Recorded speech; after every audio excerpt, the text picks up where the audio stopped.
जब एक पुलिस वाले को गांजा बेचने वाली लड़की से प्यार हुआ तो सच जानने के बाद क्या करेगा पुलिस वाला। मूवी का नाम है मास जथारा, जिसकी डिमांड आपने की थी, इसलिए वीडियो को भी लाइक कर दीजिए। हम शुरू करते हैं आज की वीडियो। तो मूवी की शुरुआत में एक पुलिस वाला जिसका नाम राजा राम था, उसे पता चलता है कि सिद्धार्थ नाम का लड़का किडनैप हुआ है। तब राजा राम किडनैपर के अड्डे पर पहुंचता है और देखता है कि यहाँ तो मिनिस्टर का बेटा अपने दोस्तों के साथ बैठा है, यानी किडनैप करने वाले यही लोग हैं। तब राजा राम सोचता है कि अब इनसे कैसे बात करूं, क्योंकि राजा राम फट्टू किस्म का आदमी था। तभी वो देखता है कि उस लड़के को मिनिस्टर के बेटे ने मार कर लटका रखा है, और यहाँ मिनिस्टर का बेटा हंसते हुए बताता है कि ये सिद्धार्थ मेरी बहन से प्यार कर रहा था और ये बात मुझे अच्छी नहीं लगी, इसलिए मुझे इसे मारना पड़ा ताकि मेरे परिवार की नाक कट न जाए। जो सुनकर राजा राम के होश उड़ जाते हैं। तभी राजा राम पर कमिश्नर राव का फोन आता है, जो कहते हैं कि मुझे पता है कि तुम मिनिस्टर के बेटे के पास हो, इसलिए अब उस पर इस केस का इल्जाम नहीं आना चाहिए। कैसे भी करके उस लाश को ठिकाने लगाओ और मामला रफा दफा करो। फिर यहाँ पर राजा राम एक नोट तैयार करता है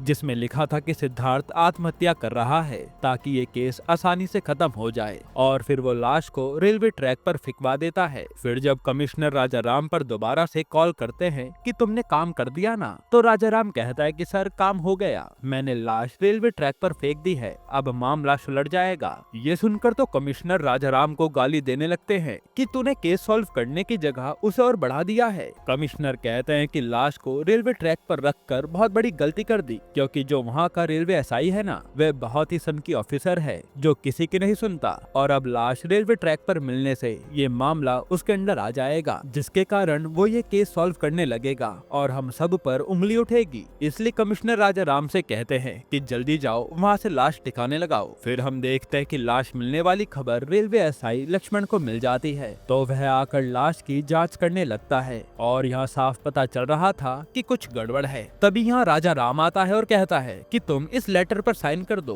क्योंकि ये केस आत्महत्या का है, इसलिए इसे अभी बंद कर देते हैं, फालतू की टेंशन क्यों बढ़ानी। तभी लक्ष्मण उस नोट को देखता है और कहता है कि ये नोट तो फर्जी लग रहा है, क्योंकि ये लड़का एमबीए स्टूडेंट था और इस नोट में तो दुनिया भर की गलतियां हैं, जरूर किसी ने उसे मारकर यहाँ फेंक दिया होगा और फिर ये नोट लिखा होगा। ये सुनकर राजा राम चौंक जाता है, क्योंकि लक्ष्मण ने आधा केस तो सॉल्व कर ही दिया। फिर हम अगले दिन का सीन देखते हैं, जहाँ लक्ष्मण ने इस केस की जांच करके सच्चाई पता लगा ली थी, इसलिए वो सुबह सुबह मिनिस्टर के लड़के के अड्डे पर पहुंच जाता है और कहता है कि रेलवे की कुछ चीजें चोरी हुई हैं, उसी को ढूंढने आए हैं। तब मिनिस्टर का बेटा कहता है कि हम करोड़ों का बिजनेस करते हैं, ये छोटी मोटी चोरी हम क्यों करेंगे। पर दोस्तों यहाँ पता चलता है कि लक्ष्मण ने पहले से ही मिनिस्टर के बेटे के अड्डे पर रेलवे की चीजें छुपा रखी थी, जो अब यहाँ लक्ष्मण के हाथ लगती है, और वो उसी के बहाने से मिनिस्टर के बेटे को खूब मारता है, क्योंकि वो उस पर डायरेक्ट मर्डर का इल्जाम लगाता तो मिनिस्टर उसे बचा लेता। हालांकि यहाँ लक्ष्मण ने मिनिस्टर के बेटे को इतना मारा था कि उसे हॉस्पिटल पहुंचाने की नौबत आ जाती है, और लक्ष्मण ही उसे हॉस्पिटल भी लेकर जाता है। फिर जब ये बात मिनिस्टर को पता चलती है तो वो हॉस्पिटल आता है। यहाँ लक्ष्मण उसे बता देता है कि तेरे बेटे को मैंने मारा है, जो जानकर मिनिस्टर हैरान था।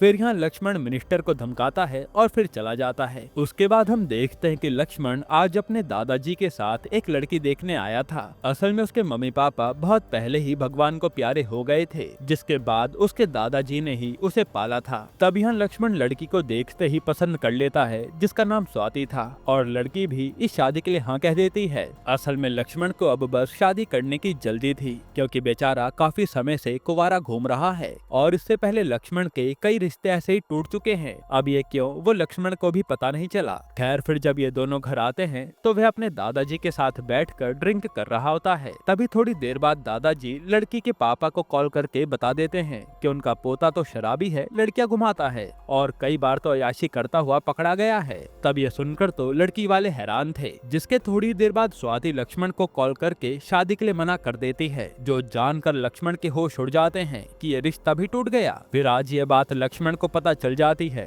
कि इन सब के पीछे दादाजी हैं, जिन्होंने लड़की वालों को भड़का दिया, और पहले वाले रिश्ते भी इन्हीं के कारण टूटे थे। तो वह अपने दादाजी पर बहुत गुस्सा होता है और पूछता है कि तुम हर बार मेरी शादी क्यों तोड़वा देते हो। तो दादाजी कहते हैं कि अगर तुम्हारी शादी हो जाएगी तो तुम मुझे वृद्धाश्रम में छोड़ाओगे, और ये मैं होने नहीं दूंगा। ये सुनकर लक्ष्मण उन्हें कहता है कि वह कभी ऐसा नहीं करेगा, पर दादाजी को उस पर विश्वास ही नहीं था। उसके बाद हम अजीत नाम के एक पुलिस वाले को देखते हैं। उसे एक मदन नाम का आदमी एक शिवड़ू नाम के आदमी के बारे में बताता है कि शिवड़ू विशाखापट्टनम के अंदर एक गांव में गांजे की खेती करता है। असल में वो किसानों से धान के बदले शीलावती गांजा उगाता है, जिसकी कीमत बहुत ज्यादा है। अगर कोई भी इंसान ये करने से मना करता है तो वो उसे मार देता है, यानी उस गांव में उसकी दहशत है। और शिवड़ू अपने गांजे को उड़ीसा के रास्ते कोलकाता भी डील करता है। इस काम में उसके साथ बड़े बड़े बिजनेसमैन और पॉलिटिशियन भी शामिल हैं, इसलिए आज तक शिवड़ू को कोई हाथ नहीं लगा पाया। और उसके माल पर एक खास किस्म की मोहर होती है, जिसे देखकर पुलिस भी उसका माल नहीं पकड़ती। फिर मदन यहाँ सारी इन्फॉर्मेशन देने के बाद अजीत से कहता है कि इसके खिलाफ एक्शन लेना चाहिए, लेकिन अजीत मना करता है क्योंकि उसको अभी भी बहुत कुछ जानना था। फिर वह कहता है कि एक पात्र नाम का आदमी है जो कोलकाता में ही रहता है।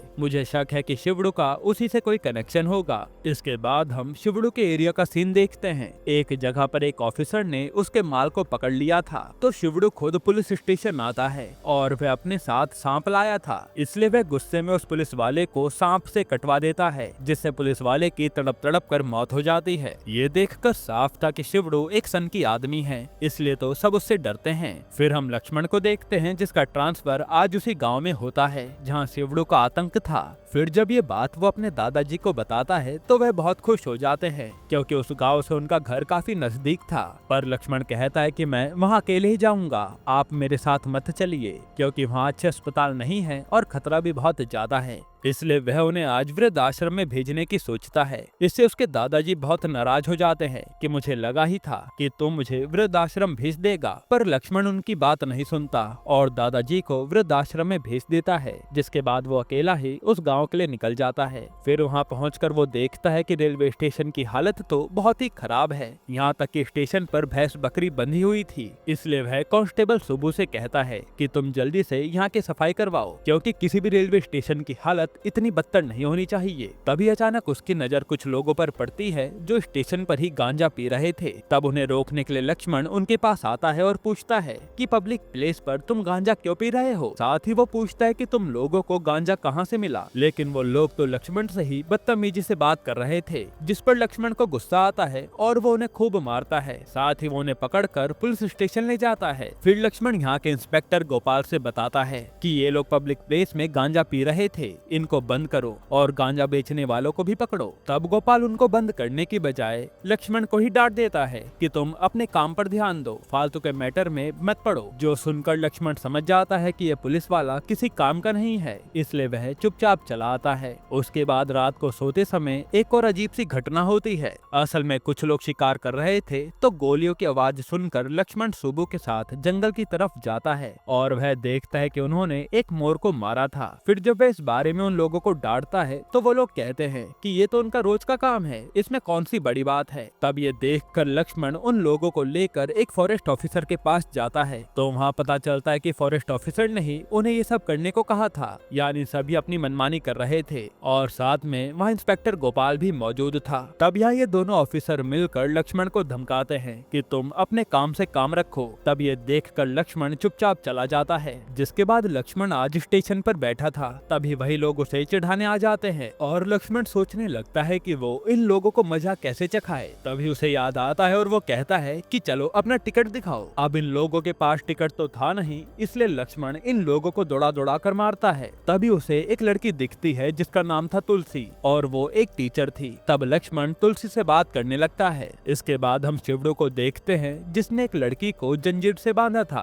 असल में वह उससे बचपन से प्यार करता था और शादी करना चाहता था, लेकिन वह लड़की तैयार नहीं थी। तभी वहाँ उसके आदमी आते हैं जिनको लक्ष्मण ने मारा था और उनमें से शिवड़ू का मामा भी था।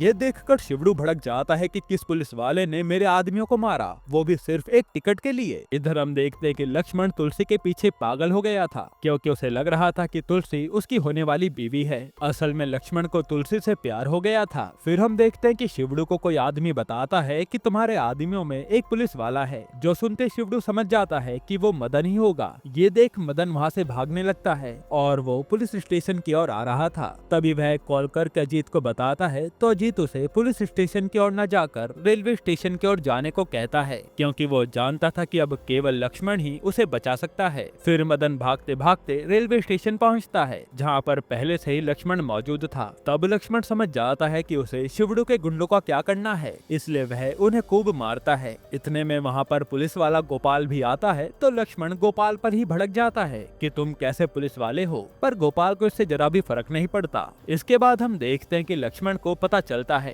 कि उसके दादाजी वृद्धाश्रम से भाग चुके हैं। फिर हम दादाजी को ट्रेन में बैठा देखते हैं। तभी दादाजी की नजर एक लड़के पर जाती है जो ट्रेन में गांजा बेच रहा था। तब दादाजी लड़के से उससे इस बारे में पूछते हैं तो पता चलता है कि ये सब उसकी बहन ने ही उसे बेचने को बोला है। तब यहाँ से दादाजी उसकी बहन के पास आते हैं और हम देखते हैं कि ये तो तुलसी ही थी, यानी उसने लक्ष्मण से झूठ बोला था कि वह टीचर है और वह तो यहाँ अपने भाई और बाप के साथ मिलकर गांजा बेचती थी। तब यहाँ तुलसी और दादाजी के बीच में बहस हो जाती है। खैर इसके बाद दादाजी लक्ष्मण के पास पहुँचते हैं और लक्ष्मण उन्हें देखते ही सुनाने लगता है कि तुम यहाँ पर क्यों आ गए, लेकिन दादाजी का कहना था कि वह 2-3 दिन में यहाँ से चले जाएंगे। फिर थोड़ी देर बाद लक्ष्मण दादाजी को तुलसी के बारे में बताता है कि उसे एक लड़की मिली है, वह शादी कर लेगा उससे। इतने में दादाजी कहते हैं कि यहाँ की लड़कियाँ बेटा ठीक नहीं है, यहाँ शादी मत करना, क्योंकि मैंने एक लड़की को देखा था जो गांजा बेच रही थी। हालांकि दादाजी को ये नहीं पता था कि लक्ष्मण उसी लड़की से प्यार करता है। फिर थोड़ी देर में यहाँ पर शिवड़ू आता है और कहता है कि मैंने मदन को मार डाला है, जो सुनकर तो लक्ष्मण के होश उड़ जाते हैं। इसके बाद शिवड़ू लक्ष्मण को भी धमकी देता है कि वह आने वाली यात्रा में उसकी बलि देगा। ये कहकर शिवड़ू चला जाता है, पर लक्ष्मण को ये सब सुनकर काफी गुस्सा आ रहा था। हालांकि उसने किसी तरह खुद पर कंट्रोल किया था। अब अगले दिन लक्ष्मण अपने दादाजी को लेकर स्टेशन जाता है। असल में वह आज तुलसी को दादाजी से मिलाने वाला था, साथ ही वह तुलसी की खूब तारीफ किए जा रहा था। लेकिन जब तुलसी वहाँ अपने पापा के साथ आती है तो उसके दादाजी तो तुलसी को देखते ही दंग रह जाते हैं और यहाँ पर तुलसी की असली सच्चाई पकड़ी जाती है कि ये बाप बेटे स्टेशन पर गांजा बेचते हैं। ये सुनकर लक्ष्मण की आंखें भी फटी की फटी रह जाती है। तभी वहाँ से तुलसी भाग निकलती है। फिर कुछ दिनों बाद आज गोपाल के बेटे का जन्मदिन था तो उसे उसकी माँ से पता चलता है कि वह अपना जन्मदिन मनाने के लिए अपने दोस्तों के साथ गया है। लेकिन हम देखते हैं कि गोपाल का बेटा तो बहुत ही ज्यादा नशे में था, क्योंकि उसने गांजा पी रखा था, जिसके कारण उसका एक्सीडेंट होता है और वह मारा जाता है। फिर जब ये बात लक्ष्मण को पता चलती है तो वह गोपाल को आकर खूब डांटता है कि तेरा बेटा तेरी वजह से ही मरा है। अगर तूने गांजा बेचने वालों को परमिशन नहीं दी होती तो आज तेरा बेटा जिंदा होता। ये सब सुनकर गोपाल की आंखें खुल जाती है और वह फैसला लेता है कि वह शिवड़ू को गांजा बेचने नहीं देगा। फिर अगली सुबह हम देखते हैं कि शिवड़ू ट्रक में माल लोड कर रहा था, जिसे वह कोलकाता भेजने वाला था। लेकिन अचानक वहाँ गोपाल आ जाता है और शिवड़ू का सारा माल जब्त कर लेता है। ये जानकर तो शिवड़ू को बहुत गुस्सा आता है। इसके बाद हम देखते हैं कि रात को शिवड़ू ने गोपाल के पास गुंडे भेजकर उसे मरवा दिया है। फिर जब ये बात लक्ष्मण को पता चलती है तो उसे बहुत ही ज्यादा गुस्सा आता है और अब उसे किसी भी तरह से शिवड़ू को खत्म करना था। फिर एक दिन जब शिवड़ू को अपना माल कोलकाता भेजना था तो वह कोलकाता चला जाता है और अपने लोगों को कहता है कि वह पुलिस स्टेशन से अपना सारा माल ले ले। तब हम देखते हैं कि वह पुलिस स्टेशन से सारा जब्त हुआ माल वापस ले लेते हैं और पहाड़ी के रास्ते से कोलकाता के लिए निकल पड़ते हैं। लेकिन तेज बारिश की वजह से रास्ते में ही पत्थर गिर रहे थे, जिससे वह आगे नहीं बढ़ सकते थे। इसलिए शिवड़ू के लोग फैसला करते हैं कि वह लोग अब ट्रेन में माल को भरकर कोलकाता जाएंगे।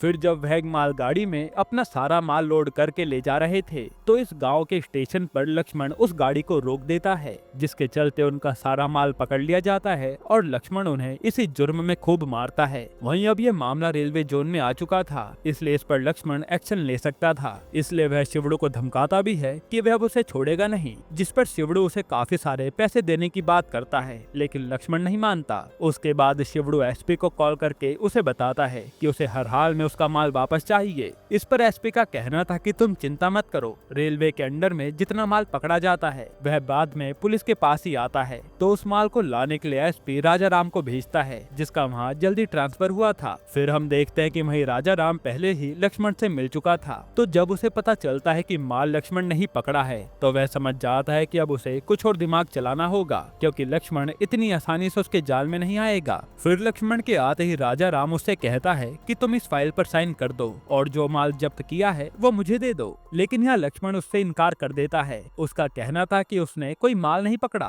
तब राजा राम चेक करता है और उसे कुछ मिलता भी नहीं, जो देखकर वो हैरान था। असल में लक्ष्मण ने वो माल कहीं छुपा दिया था, क्योंकि वो जानता था कि पुलिस वाले उसे लेने जरूर आएंगे। इसके बाद राजा राम शिवड़ू को समझाता है कि वह अपना माल भूल जाए, क्योंकि लक्ष्मण बहुत ही खतरनाक आदमी है और वो कभी मानेगा नहीं। इधर लक्ष्मण भी सोचता है कि वो इस माल को जलाएगा नहीं, क्योंकि अगर वह इसे जलाएगा तो वह लोग फिर से उगा लेंगे। इसलिए वह उन सबको पकड़ना चाहता है जो इस काम में शामिल हैं, ताकि ये पूरा धंधा ही खत्म हो जाए। तभी उसे पता चलता है कि स्टेशन के बाहर कुछ गांव वाले इकट्ठा हुए थे, जिनमें तुलसी भी थी। और तुलसी भी यही पूछ रही थी कि उसने माल कहाँ छुपाया है, क्योंकि वह उसी को बेचकर अपना घर चलाते हैं। असल में उनके पास इसके अलावा कोई और धंधा नहीं है जिससे वह पैसे कमा पाए। तब लक्ष्मण उनकी पूरी बात नहीं सुनता और वहाँ से चला जाता है। फिर हम देखते हैं कि आज रेलवे स्टेशन पर शिवड़ू आता है और वह लक्ष्मण से उसके माल के बारे में पूछता है। तो इस बार भी लक्ष्मण मना कर देता है कि उसने उसका माल पकड़ा ही नहीं। तब शिवड़ू गुस्से में कहता है कि वो माल मेरा था, जो ट्रेन के जरिए जा रहा था। ये सुनते लक्ष्मण उसे रेलवे में स्मगलिंग करने के जुर्म में अरेस्ट कर लेता है, क्योंकि वो तो यही चाहता था कि शिवड़ू अपना जुर्म कबूल कर ले। फिर जब ये बात एसपी को पता चलती है तो वह भागते हुए वहाँ पहुँचता है और उसे छोड़ने को कहता है। इस पर लक्ष्मण कहता है कि मैंने कुछ भी नहीं किया, वह खुद ही बोल रहा था कि वह माल स्मगलिंग कर रहा था। हालांकि फिर भी एसपी शिवड़ू को छुड़वा लेता है। इसके बाद शिवड़ू सोचने लगता है कि लक्ष्मण ने रातों रात माल गायब कहाँ कर दिया। शायद उसने माल को जंगल में छुपाया होगा। इसलिए वह फॉरेस्ट ऑफिसर से कहता है कि वह जाकर पता करे कि जंगल में कोई ट्रक तो नहीं है। इधर तुलसी भी प्लान बना रही थी कि वह लक्ष्मण से माल के बारे में कैसे पता करेगी, इसलिए वह लक्ष्मण को डिनर के लिए इनवाइट करती है। तो जब लक्ष्मण उसके घर डिनर के लिए आता है तो हम देखते हैं कि तुलसी ने खाने में कुछ मिलाया था ताकि वह लक्ष्मण से सच उगलवा सके। फिर यहाँ पर तुलसी मौके का फायदा उठाते हुए उसके माल के बारे में पूछती है। तब लक्ष्मण बताता है कि उसने माल को पुरानी ट्रेन के डब्बे में छुपाया है। वहीं ये बात शिवड़ू के आदमियों को भी पता चल जाती है, इसलिए वे लक्ष्मण की बताई जगह पर माल ढूंढने जाते हैं, पर उन्हें कुछ मिलता नहीं। वहीं यहाँ दूसरी तरफ शिवड़ू को फॉरेस्ट ऑफिसर एक सीसीटीवी फुटेज दिखाता है, जिससे पता चल रहा था कि लक्ष्मण ने उनका माल टाइगर रिजर्व जोन में छुपाया है, मगर वहाँ पर भी ट्रक खाली था। उसके बाद रात को लक्ष्मण देखता है कि तुलसी और उसके पापा किसी से गन डील की बात कर रहे थे। ये देखते ही लक्ष्मण उन लोगों पर भड़कने लगता है कि तुम लोग कभी सुधरने नहीं वाले। तब यहाँ पर तुलसी एक सच्चाई बताती है। असल में तुलसी की एक बहन है जिसे शिवड़ू ने किडनैप कर रखा है, और ये वही लड़की है जिसे शिवड़ू ने बांध कर रखा था, क्योंकि वह उससे शादी करना चाहता है। और उसको छुड़ाने के लिए तुलसी ने प्लान बनाया था कि वह अपनी एक गैंग बनाएगी, यानी कुछ लोगों को इकट्ठा करके शिवड़ू से लड़ाकर वह अपनी बहन को छुड़ाएगी। इसी काम के लिए उसे कम से कम 3 लाख रुपए चाहिए, इसलिए वह गांजा बेचकर पैसे इकट्ठे कर रही थी। जो सुनकर लक्ष्मण सारी बात समझ जाता है। फिर यहाँ से वह शिवड़ू के घर की ओर जाने लगता है। तभी रास्ते में उसे वह लोग दिखते हैं जिन्होंने गोपाल को मारा था। तब लक्ष्मण गुस्से में उन्हें एक एक करके बड़ी बहरेमी से मार डालता है और फिर वह सीधा शिवड़ू के पास आता है। यहाँ वह आते पहले तो शिवड़ू के गुंडों को मारता है और तुलसी की बहन को छुड़ा लेता है। फिर जब शिवड़ू खुद लड़ने आता है तो लक्ष्मण उसे पीट कर जंजीर में बांध देता है। हालांकि लक्ष्मण उसे जान से नहीं मारता। इसके बाद आज अपनी बहन को देखकर तुलसी और उसके पापा बहुत खुश होते हैं, क्योंकि लक्ष्मण ने उसे बचा लिया था। उसके बाद हम देखते हैं कि शिवड़ू के पास पाथो का एक आदमी आता है, क्योंकि शिवड़ू ने उसका माल नहीं पहुंचाया था। इसलिए वह कहता है कि मैं उस ऑफिसर से बात करूंगा जिसने माल पकड़ा है और हम उसे पैसे दे देंगे। इस पर शिवड़ू कहता है कि वो बहुत ही अड़ियल ऑफिसर है। उसका कहना है कि उसने हमारा माल नहीं पकड़ा और वो तो पैसे लेने के लिए भी तैयार नहीं है। इसके बाद हम एक आदमी को देखते हैं जो ट्रक के पास लाया जाता है, जिसे जंगल में छोड़ा गया था, और वह ट्रक को देखकर समझ जाता है कि कुछ गड़बड़ है। वो कहता है कि इसके टायर पर काली मिट्टी लगी है, जबकि यहाँ तो लाल मिट्टी है। इसका मतलब है कि ये ट्रक कहीं काली मिट्टी वाली जगह पर गया होगा। तब उस आदमी के कहे अनुसार वह लोग काली मिट्टी वाले एरिया पर पहुँच जाते हैं और यहाँ पर सच में वह माल एक घर में पड़ा हुआ था और उस माल की रखवाली लक्ष्मण के दादाजी कर रहे थे। जिसके बाद यहाँ दादाजी धीरे धीरे करके उन सभी को मारना शुरू कर देते हैं और फिर हमें पता चलता है कि दादाजी तो एक रिटायर्ड आर्मी ऑफिसर हैं। फिर यहाँ शिवड़ू के साथ पाथो भी आता है और ये लोग मिलकर दादाजी को जान से मार डालते हैं। साथ ही वे अपना सारा माल उठा ले जाते हैं। जिसके थोड़ी देर बाद वहाँ लक्ष्मण आता है और अपने दादाजी को देखकर वो बहुत रोता है, क्योंकि अब लक्ष्मण पूरी तरह अनाथ हो चुका था। जिसके बाद यही सीन कट होता है और हम देखते हैं कि लक्ष्मण को बांध कर लटकाया गया है। वहीं पाथ और शिवड़ो उसकी बलि देना चाहते थे क्योंकि लक्ष्मण ने उन्हें बहुत परेशान किया था। तभी अचानक लक्ष्मण जंजीर छुड़ा लेता है और इन सबको मारना शुरू करता है। असल में ये तो लक्ष्मण का ट्रैप था जहाँ वो इन लोगों को खूब मार रहा था। इसके बाद वह उन लोगों को पीट कर सारा माल उनके सामने जला देता है, जिसे देखकर शिवड़ो के होश उड़ जाते हैं। फिर यहाँ लक्ष्मण सबसे पहले पाथो को मारता है और फिर वह शिवड़ो का आते ही सर काट देता है। इस तरह से लक्ष्मण ने अपने दादाजी का बदला ले लिया था। इसके बाद हमें कुछ दिनों बाद का सीन दिखाते हैं जहाँ लक्ष्मण शिवड़ो के बाकी आदमियों से स्टेशन पर भीख मंगवा रहा था। साथ ही तुलसी भी अब लक्ष्मण के साथ हो गई थी, यानी जल्द ये दोनों शादी कर लेंगे। यहीं पर ये मूवी खत्म होती है। दोस्तों, अब आपको कौन सी मूवी का एक्सप्लेनेशन चाहिए हमें कमेंट में बताइएगा, और अगर आपको हाल ही में ये कमाल की मूवी देखनी है तो आप ये वीडियो देख लीजिए।